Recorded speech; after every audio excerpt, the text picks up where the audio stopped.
Hello, hello, hello. Welcome. So I'm Alex. Hi, I'm going to be hosting the webinar. If you will just give us a few minutes, we have some more people joining.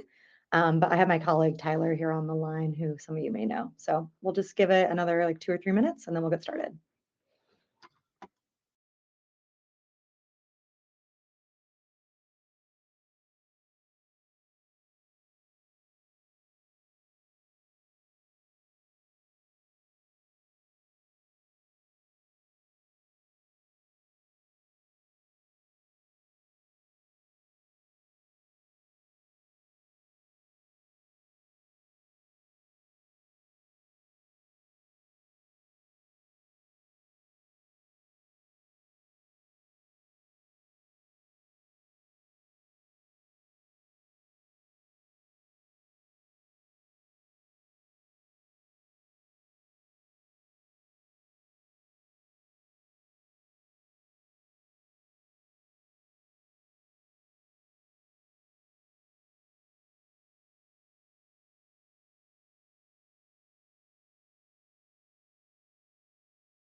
Yes, Sergio, hi. Yep. Oh, there's Emily. She jumped in. But yes, we're going to share the recording with anyone that's registered, and we'll also be putting it on our website for everyone to watch. So if anyone on your team couldn't make it, no problem.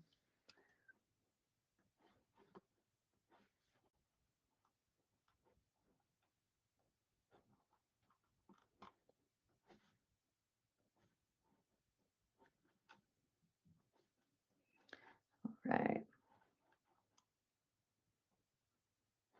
We'll just give it another minute and then we will get started. I'll get my screen all ready for everyone though.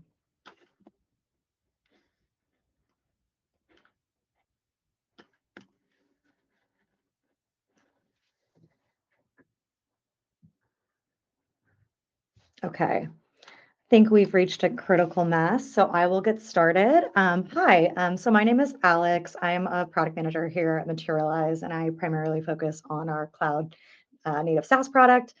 On the line with me, I have Tyler Hartwig. He is on our field engineering team. So he's going to be monitoring the questions in the chat. Feel free to type them in there throughout the webinar. I have a lot of content to cover, so I'm going to focus on that. But at the end of the call, I'll be going through any questions that are left over. But hopefully this is going to be super informative for both our active customers or anyone else who's looking to try out Materialize. So I'm here to talk about our latest update to our Materialize Cloud product, which is our M.1 clusters. Super, super excited. It's been a huge upgrade to our system, so we're really excited to talk about it. So I'm just going to get started with our agenda. So this is going to show, first off, what are Materialize clusters in the first place? If you don't even know what that word means, we're going to cover that. Then I'll talk through the technological breakthrough that we had that powered us to create this new class of clusters. I'll then be sharing some real-world customer results, and then I'll do a quick get started guide so people can immediately start taking advantage of these. And then for any curious minds, I'll go through some really detailed specs as well as any resource questions you may have.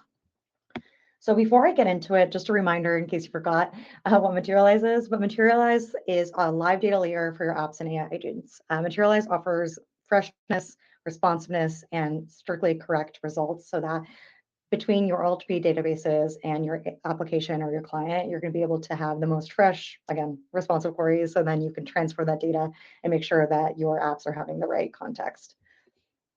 So let's start off with what Materialize clusters are. So we're going to cover what they are, why you need them, and how they're going to enable you to solve your use cases. So cluster definition, super simple, but all clusters are pools of compute resources for running your workloads. So if you look on the left, this is just a typical architecture we see with a lot of customers. You have an OLTP source, which is external, that's native to you. So that might be something like a MySQL, Postgres, or SQL Server database. You can bring that data directly into Materialize into your ingest cluster. We also support many other sources via a Kafka connector. So you can pull from any upstream data source that of your choosing as long as you can get it into our clusters. And then in the center, you're going to see the 3-tier architecture, which is an ingest cluster, transform clusters, as well as serving clusters.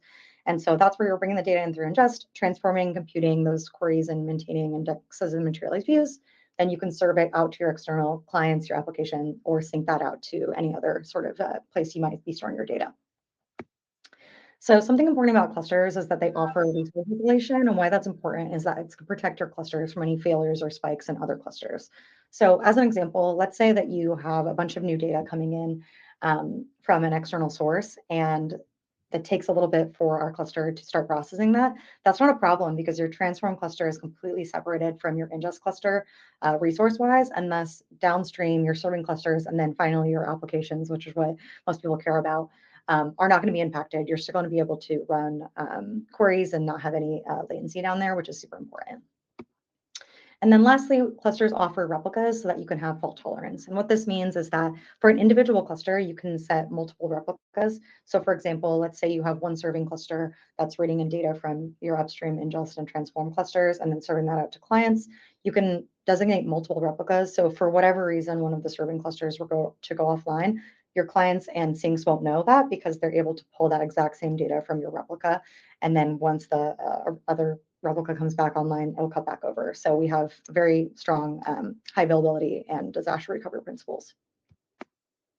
So I keep talking about what clusters are, and they're, again, those pools of compute resources, but I'm now going to talk about the workloads that one might be running on your clusters. And workloads require compute resources, thus they require a cluster. So there's three main types of classifications of workloads that we consider. So the first is just maintaining sources and sinks. So all sources and sinks are your ingress and your egress. So sources are those external systems that you're reading the data in from. Sinks are the external streams where you're outputting the data. And so your cluster is used to maintain both of those systems. Second, and this is really, again, like the bread and butter of Materialize, is that our clusters are able to maintain indexes and Materialize views. So if you've ever written a SQL statement, you're very familiar with the, like a select star from where type of clause. In a traditional database, you might be familiar with putting an index on a specific column so that when you're reading from it, your read query can be swifter. Within Materialize, an index is representing the results of that query, and it's being stored in memory within a cluster because instead of indexing on a specific column, you're actually indexing the result. And so Materialize uses incremental view maintenance to keep that index up to date on write. So as data is being written to your upstream database, we are then keeping the results again in memory up to date as that data has been written, as opposed to other systems that may be performing the query execution once it's being queried on read. So indexes, you're maintaining the results in memory on that specific cluster. Materialized views, same idea as when you create a materialized view, the data is going to be up to date in that materialized view, but instead of it being stored in memory, it's being persisted to durable storage, which is really important because once the results are persisted in storage, they can then be referenced across clusters. So as I mentioned in that cluster architecture, you then can have a materialized view within a transform cluster. Once you have a serving cluster, you can reference that materialized view data, and then that can be output to your other clusters. So those are kind of the two concepts and what workloads that what is associated with the cluster. And then our last workload, which I think probably is what most important to your end use case, is executing the select and subscribe statement. So again, most people are familiar with what a select statement is. But when we think about Materialize, you're going to use a select statement to read that data from an index or from a Materialize view. And all it does is represent the results at that given point in time when that query is executed. A subscribe statement is very similar, but instead of it being a point in time, you can subscribe to the results of your select statement so that the updates are being streamed out as they're occurring. And so think of it as a way to compute how a query relation is changing over time. What we do recommend is that queries should be executed either on an index view or a materialized view for optimal performance. If you're using other sort of like databases or data warehouses, you might be running historical queries. And so at that point, you are going to maybe run some more ad hoc queries. And Materialize, just given the way that the system is powering operational use cases, you should be considering executing them directly on these index views and materialized views, again, so the performance is optimal and you're getting the results as swiftly as possible. Okay, lastly, clusters ideally should be configured in a 3-tier architecture. So you saw that diagram earlier of your source, transform, serving. So a source cluster, all it's doing is ingesting the data from external systems. We generally recommend that these be kept separate from other materialized objects so that any ingestion doesn't compete for any resources, never interrupted. That's all this cluster is doing. And generally, we do want to have that cluster scaled up during the initial snapshotting process when you're initially pulling that first set of data in from your source cluster, and then they can desize down once you're in steady state. The second type of cluster is that transform cluster. Again, it's performing the heavy lifting of maintaining the results on write using the incremental view maintenance technology.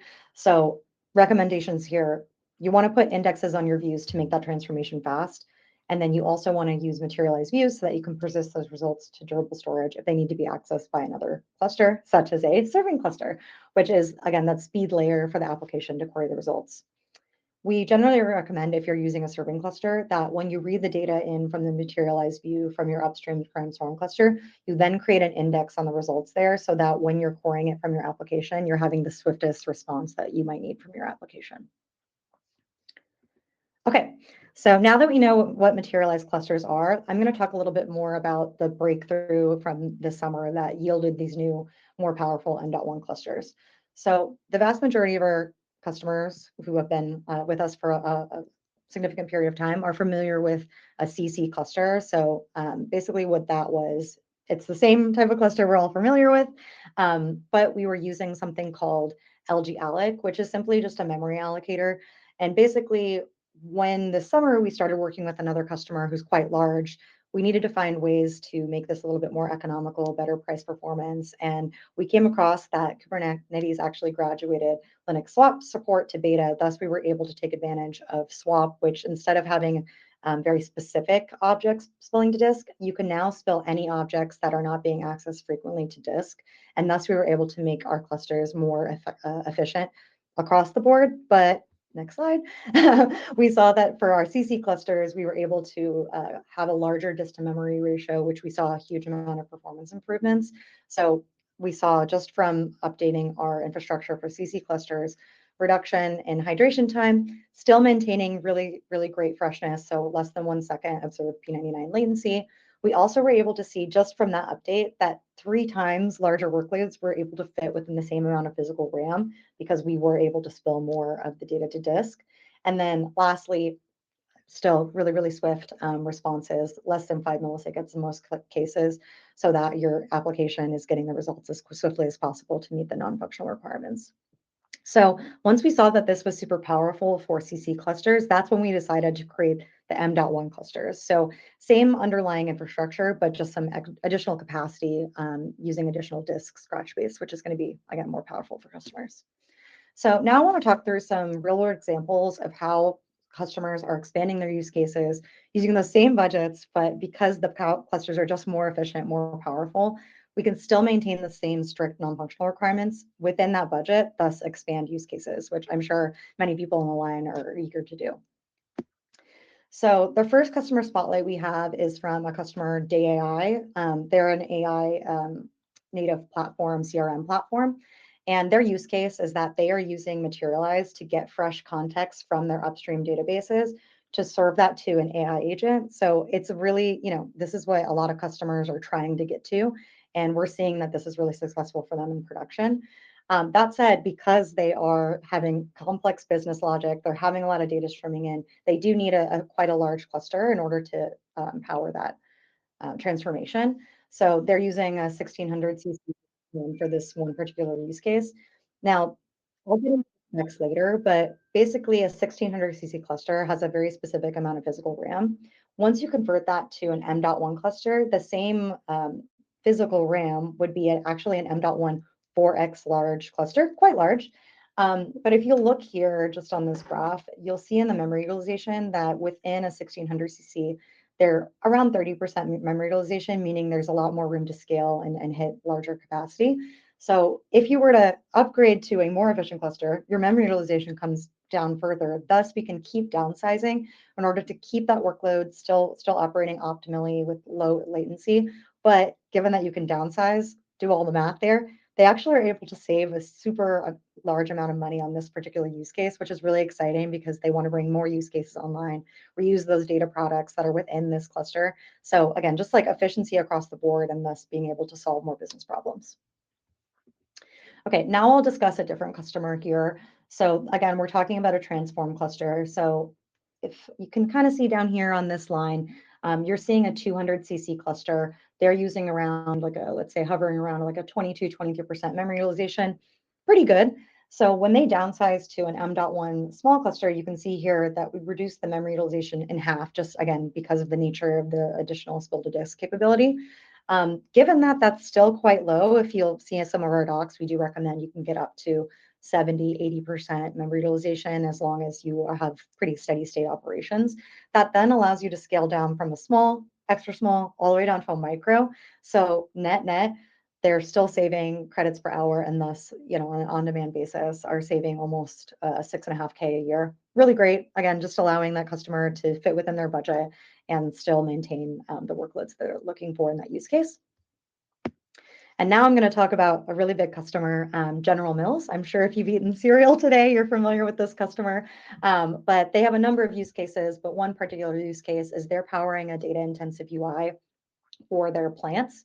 So if you go to a manufacturing plant, they have a plant manager who basically is checking at the end of each shift, like how did they perform against their SLAs? Is there any waste from the Cheerios on the floor? And then they can allocate the appropriate amount of shift managers to make sure that they're operating efficiently. So given their requirements for the business, they need to maintain a significant amount of data in memory. Thus, they actually have to use two transform clusters.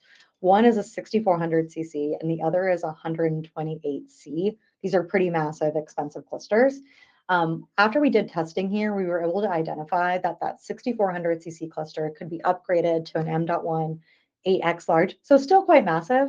But that said, because of the efficiency here, they were actually able to bring all of the workload that was on the separate 128C cluster directly into that M.1 cluster, eliminating the need for it altogether. So again, really powerful here. They're able to thus cut the spend almost by half, over 150K in savings just on this one particular use case, which I'm sure you can imagine with General Mills.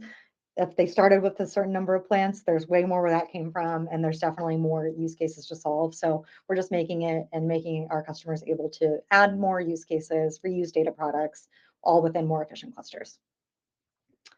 Okay, so now I'm going to talk about how to get started. These are just some immediate ways that you might want to consider up-leveling your architecture as well as serving your most pressing use cases using these clusters. So first off, talking about cluster sizing, we get this question all the time. So we understand that there is a little bit of a nuance here, but these are some general, guidelines that I think everyone can take advantage of.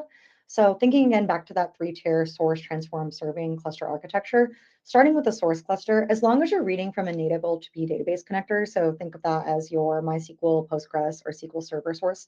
These are like really, really small. You really don't need massive clusters here. As long as you're in steady state, ingesting updates, our cluster very efficient at that.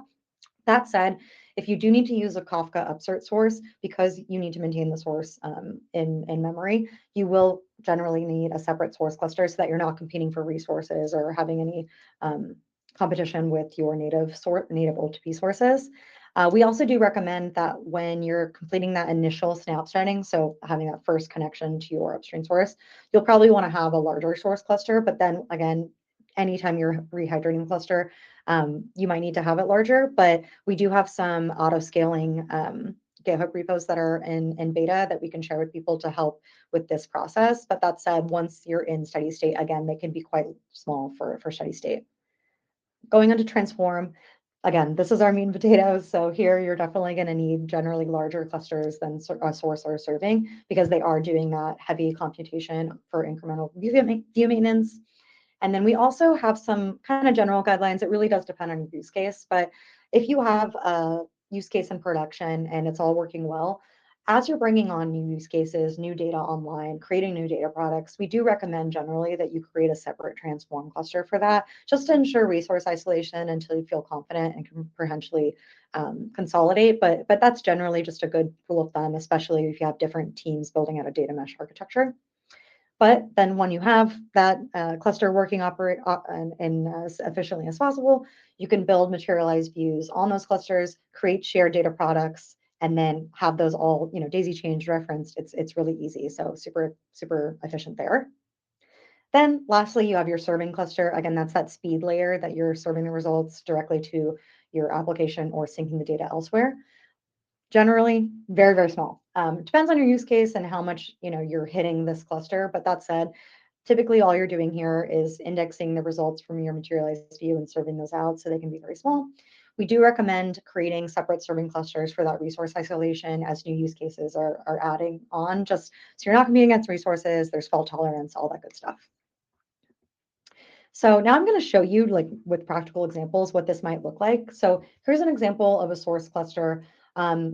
Just an example, so not any specifics, but you can kind of see here on the left side of our memory utilization graph, this is probably what happened here, is that this source cluster was being snapshotted or hydrating. So it was reaching a higher level of memory utilization, but then once it was hydrated or snapshotted, you're now in steady state. You're using a very small amount of memory utilization. This is a small cluster. You might be able to actually downsize that, at least in steady state, and might need to auto scale here, but typically very small size.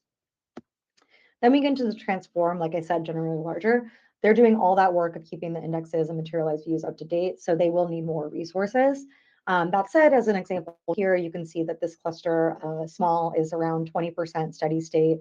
CPU's working, that means that the cluster is definitely executing that workload, but it's pretty small. So potentially here an opportunity to downsize to something smaller and be more efficient. That said, there is the converse here. You don't want to get too small, right? So if a transform cluster is not large enough to execute the workload, you can enter what we call an loop, an out of memory loop. That just means that you've reached full capacity, and thus the cluster is going to keep restarting. You can kind of see that here. Okay, the cluster, it restarted, it gets up to the top, it's now at 100% capacity, it then restarts, it's killed. So unless the cluster is scaled up to handle that workload and or the queries or the indexes materialized views are optimized, you're going to keep hitting that loop, which isn't great. So we do want to, again, recommend that you start large, make sure you're optimally performing in steady state, then you can downsize. Then lastly, here's your serving cluster. Like I said, no surprises. Most cases, you can use a really, really small cluster because all it's doing is serving data from the transform clusters into your application. That said, let's say for whatever reason, again, you're adding on more use cases, you have a new website launching, you don't know what the traffic's going to be, just be prepared here. And so that's why you might need something larger. We do have some customers that have a lot larger downstream applications and thus need larger, but I would say just a general rule of thumb is serving is going to be smaller than a transform. Okay, so how do you take advantage? Super easy. It's literally one line SQL statement. So alter cluster. So if you have a legacy size, like a CC cluster, and you want to switch to M.1, all you got to do is alter the cluster and then insert the appropriate size. There's zero downtime, meaning that the cluster will only cut over to the new updated size replica once it's fully hydrated. So that's great. Let's say you want to change your architecture altogether, create a new cluster, same thing, create cluster with the appropriate size, very easy. Just some tips, I'm going to keep repeating myself, but you want to start large. Once everything's steady state, then you can downsize. And like I said, we have that amazing zero downtime principle, so there's no downtime here with as you resize things. Okay, so now hopefully you all are convinced and you're ready to get started. I want to talk a little bit more specifically about the resources that are included with each cluster, as well as the workloads that they can support. So each M.1 cluster, as I mentioned, they're pools of compute resources at a set price. When we say compute resources, what we mean are CPU, memory, and scratch disk space for running those workloads. When I say the word capacity, that means that's the size of the workload that can be supported. So as an example, an M.1 small cluster has a total capacity of 212 gigabytes. Each size of cluster has a specified number of compute credits that it costs to run it per hour. So for example, that M.1 small cluster costs 6 compute credits per hour. And then pending your specific agreement pricing model with Materialize, that compute credit can cost a different amount. So here's a table. This is live on our pricing website, so you're welcome to view it there as well as our docs. But as I mentioned, we have a number of sizes. As they get larger, they're going to cost more compute credits per hour, and they're going to have larger capacity. Something to note, which I think hopefully people will be happy about, is regardless of your pricing model, so if you're on a capacity plan, which is an annual contract where you get a set number of credits, or if you're on an on-demand month-to-month plan, you have access to all the same sizes, and it just depends on your price per credit. So don't despair about that. But again, these are some examples of the different sizes, how much they cost, and then the capacity here. So we can fit very, very large workloads.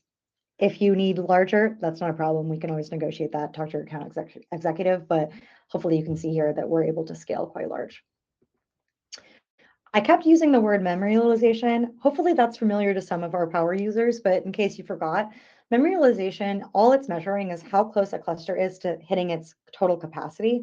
The definition here is memory usage plus swap usage divided by the memory size plus the swap size. Pretty simple.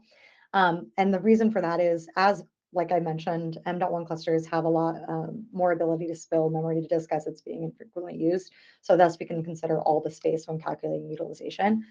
That said, like I've reminded you, once it hits 100% capacity, it's going to loop, it's going to out of memory and restart. So there are some recommendations that we put in our documentation, and we're happy to share that more detailed. But generally, we recommend to keep things in steady state around less than 70% of memory utilization, just so you feel comfortable that if there's any spike, we're not going to have any issue. So for example, this cluster you're seeing here probably can be downsized because there is more capacity available. Reminder that our goal is for memory utilization to be stable. So if you're looking at that memory utilization graph, it should generally be pretty flatlined because you can fluctuate the amount of CPU usage used based off of your workload. So as long as your cluster's not looping and you see CPU fluctuating, that's just because it's processing data, right? It might be ingesting data, it's transforming it. So depending on the size, complexity of the workloads, you're going to see it fluctuate. That's healthy. That means that it's working. So that's great. That said, if you are seeing memory utilization spiking, that's probably not a great sign, and there might be something happening under the hood. But as long as you're seeing memory utilization steady, CPU fluctuating, all healthy. And that's it. So I hope that that was really informative for everyone. If you have any questions, I do recommend contacting us. We have a contact us support page in case you're not familiar with your account team or you want to get access to account team. We can develop a customized pricing plan, any detailed support recommendations. We have our field engineering team available. If you're new and you want to start getting started immediately, we do offer a 7-day free cloud trial. We also have a new tool, hopefully people are familiar, but if you go on our marketing website, materialize.com, or our docs, or if you're in our cloud console, console.materialize.com, you're going to see a little widget on the bottom right-hand corner. It's a little circle. It's got an M. That's Maddie. And Maddie is our AI agent. Really, really powerful, trained on all of our material is. So if you do have questions about how to change your architecture or troubleshooting, Maddie's there to help you immediately.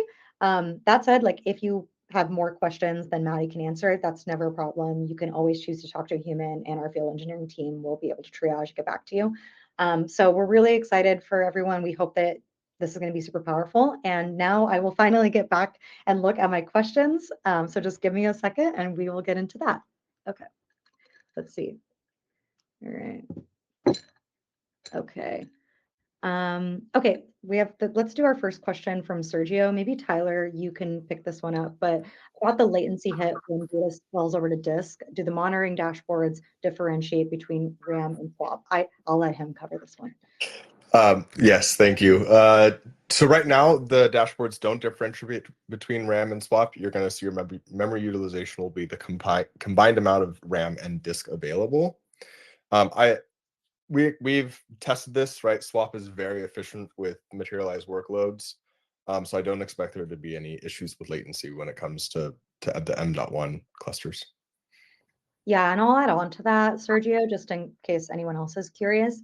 If you do go into our docs, we have a lot of recommendations about different queries you might be able to set up on your alerting infrastructure. So we have that, and all of the queries that are in the console are powered by the same formulas. So we're not super concerned. We've done a lot of testing there. Okay, another question, any plans on adding other types of data syncs? I see specifically a PostgreSQL sync. Not familiar with NATS, so maybe I'll need a live question there. But to answer your question, there are plans to add other data syncs. There are some on the roadmap that if you talk to your account team, we'll be able to discuss that. And we're always looking for design partners. So I don't want to spoil there, but the answer simply is yes, there are definitely plans for that. Okay, let us go into the chat. Okay, let's see. Okay, anything else? Okay, there's a question, I don't know, Tyler, if you saw this one from Tim about some specific syntax. Would you be able to comment on that, or do Yep. we do it offline? Yeah. No, we can take all the questions here in chat. Okay. So yeah, if you've built your pipelines to explicitly create clusters, you'll want to update those sizes, right? You'll want to update to the M.1 size that's appropriate for your workload. If you're looking to change an existing system and you want that zero downtime experience, you can go to our docs, look at the alter cluster commands, and just make note for the wait until ready option, and that'll let you deploy a new M1 cluster and then switch over to it without any downtime whatsoever. So yes, update your scripts for this. But again, if you're trying to do this in place, look at alter cluster. All right. Thank you, Tyler. Okay. Question from Dylan about how does the M.1 cluster size and cost compare to the legacy CC clusters? Really good question. So we're really trying to push these because hopefully you can see from your second question, is there any reason to use the old ones? To be honest, no. That's the whole purpose, is we actually wanted to make them so efficient that you wouldn't need the old CC clusters. That said, we're definitely considering some iterations in the future to update the disk to memory ratio to make it as efficient as possible. But in terms of cost, if you actually, and everyone has access to this, if you have access to our cloud console, there are some queries you can run. We'd be happy to share those after the fact if you message us that are within our docs, where you can see for your particular environment which cluster sizes you have access to. So most customers should have access to their legacy CC as well as the M.1, where you're actually able to see the exact amount of memory, disk, as well as like just total capacity, as well as with the credit prices. So you could do the math there, but I'll just take the TLDR and say like the way that we price them is that it would be as easy as possible for people to upgrade within their budgets because they're more efficient. If you're not seeing that, let us know, but that's what we've done the testing on. So we really are feeling confident that this is the future, and we're super excited for people to get onto them. Okay, a question from Josh. Are we mainly looking at memory utilization to determine whether to downsize or upsize? To what extent should CPU usage weigh into that decision? I'll let Tyler take this one. Yep. So the short answer is yes. You want to be looking at memory utilization to determine when to upsize and downsize. Workloads on Materialize tend to be memory bound instead of compute bound. So that's really what you should care about.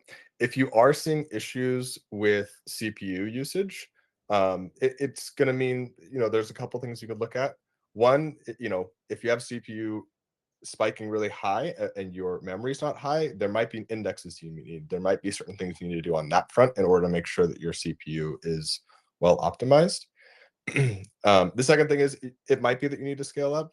Usually it's not the case. Usually it's because you might be missing an index for one of the queries that you have.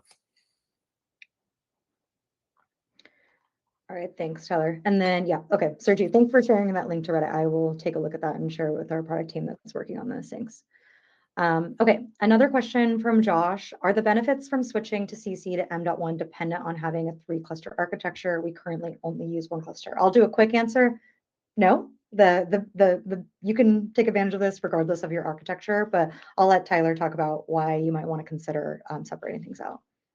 Yeah, there's a number of reasons to separate out the clusters. The only time I would recommend really a 1 cluster architecture is if you are on the smallest size already and all of your workload fits. Otherwise, I'd recommend you can split these up, right? The compute, and have 2 small clusters, one for serving, one for transform, and one for sources. Generally, the isolation between sources and transforms is what's going to be most critical. And it lets your sources stay very fresh and then separates that compute for the transform. And then it gives you flexibility when it comes to deployments and other things.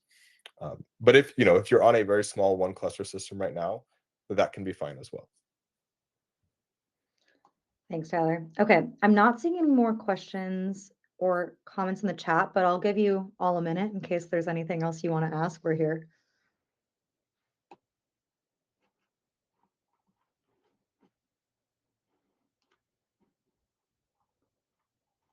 Okay. All right. I'm not seeing anything else, but we really appreciate your time. Like we mentioned, we're going to be sharing all this information. We know that this is a pretty significant change, especially for some of our previous customers, and we're really hoping that this is going to be able to make things even more efficient, expand use cases, and just generally be more powerful. If you do have any questions, we are here. You know how to contact us, hopefully, if you are a customer. If you don't, please send us an email, support@materialize.com. And yeah, if there's any other questions, super, super excited, and hopefully things will be effective for you today. Okay, I'm seeing. Josh, yeah, we can connect offline because I do think that there's some optimizations you can make to your specific architecture. Okay, awesome. All right, well, I hope everyone has a great day, and we will share this out via email. Thanks, everyone.